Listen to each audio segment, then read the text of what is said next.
In this presentation, you should learn about the culture, politics, and legalities of Russia, as well as the trade barriers, foreign direct investment, economic and currency exchange, and the regional economic integration. We will also present to you 3 products and services that we are wanting to implement into Russia.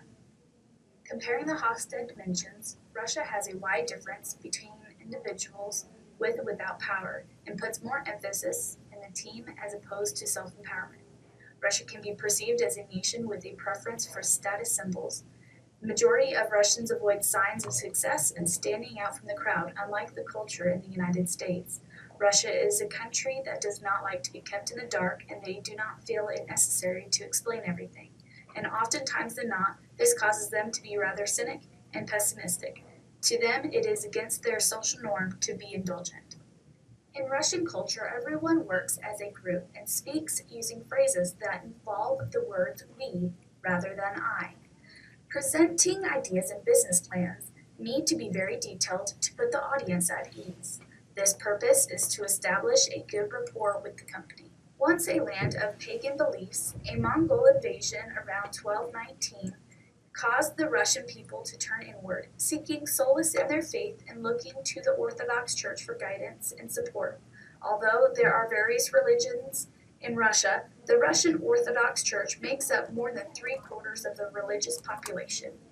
Russians in general are a very competitive people, and this plays a toll in negotiations also. When negotiating in Russia, it is very important to take time to build a relationship, meet for lunch, share a drink, or some other form of generosity. Who you know and what they think of you is very important. Because Russia is a society with a wide power difference, those who have the authority are the ones to deal with. After a relationship has been established, then provide the details of your business plan.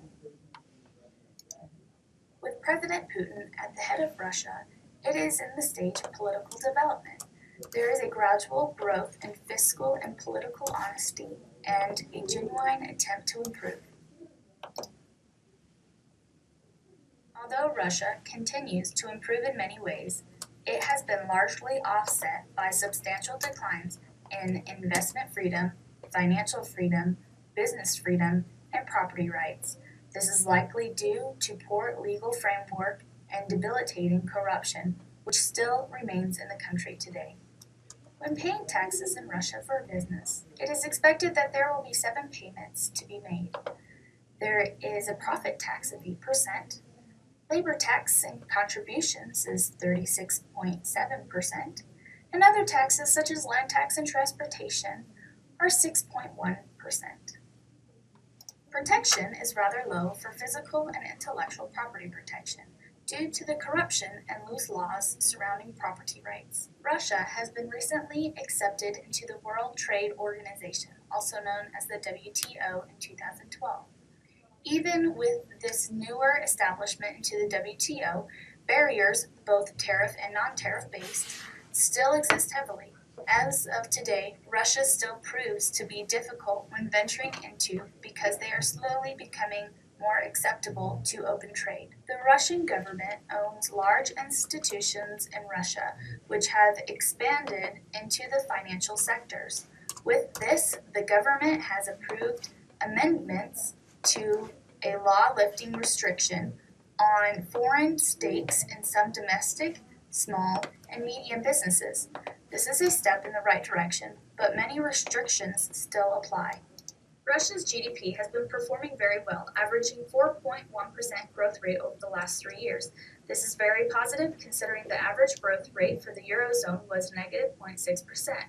Russia's GDP per capita is relatively low. It is less than half that of the United States. It has been increasing steadily, which provides some room for growth. Unemployment has been decreasing steadily. However, we need to look at the geographical area more closely when planning for a business. Unemployment in many cities such as St. Petersburg or Moscow is almost non-existent, while there are other cities that will have over 40% unemployment.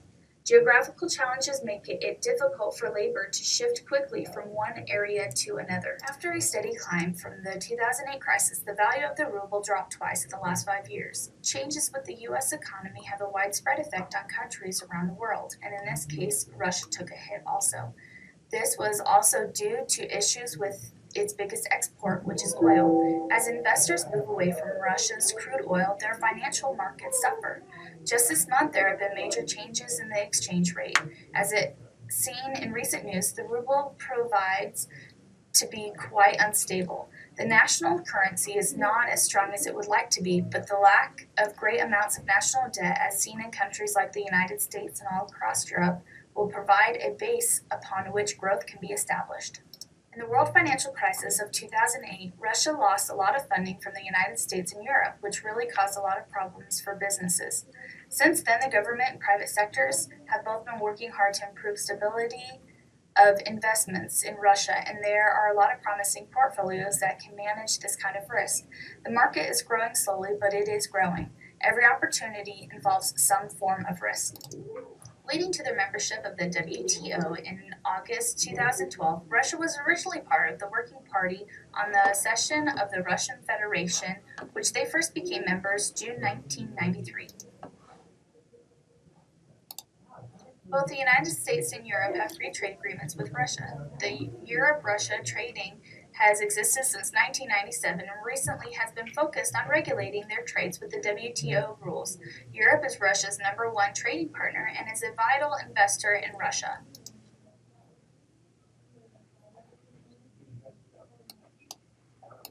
The most important trade agreement for Russia is being part of the WTO. This membership provides stability and reduces risks of investing in the country. They cannot raise tariffs unilaterally like they have done in the past. The commitments made for the WTO accession also provide incentives for investments by reducing tariffs. The average tariff has come down from 8.5 to 7.5%. Many segments of the economy have been opened up to foreign investment. Some sectors that have high unmet demand, but most importantly, the new tariffs are fixed and Russia will not be able to raise them in the future. Markets like financial have been opened to foreign ownership. Average products that are intended for sale would need to be imported. Importing such items into Russia might be costly, and this would, in the long run, affect the cost for the consumer. An agreement established through the WTO could resolve this. If the tariffs for imported soft drinks were lower, the products would be sold at a more affordable price. This would mean it would be more popular for the masses and more profitable. This idea would be very successful because products that are exclusive are more appealing. Establishing a movie theater in Russia would be a great way for families to get together and thus grow in popularity. Movie theaters can be a very profitable business. According to cinematreasures.org, there are 19 open movie theaters in Russia, and most of them are in Moscow or St. Petersburg. There are claims of higher numbers, but they are undocumented. As with most foreign investment ideas in Russia, investing in a movie theater would require establishing connections and building relationships there. It would also require working with the government to accept such a proposal. Another concern that would accept this endeavor is the struggle with property rights in Russia. Because of corruption and loose laws surrounding property rights, protection is rather low in physical and intellectual property protection. Overall, the investment of a new movie theater in Russia seems to carry with it a positive effect to the Russian culture. Russians love the arts, and movie theaters are another form of this. Local businesses could also benefit from the crowds of customers flocking to the area. Russia grows and exports corn, which they call maize. Therefore, there are existing resources in Russia for our corn maize. Russia is a very pro-family country, and they try to do many things together as a whole family, including the extended family. It would allow families to enjoy a time out as a whole group and not feel overwhelmed at the price. This maze will have activities for all ages, including simple activities and crafts for younger children, and more advanced excitement such as paintball competitions for those of an older age.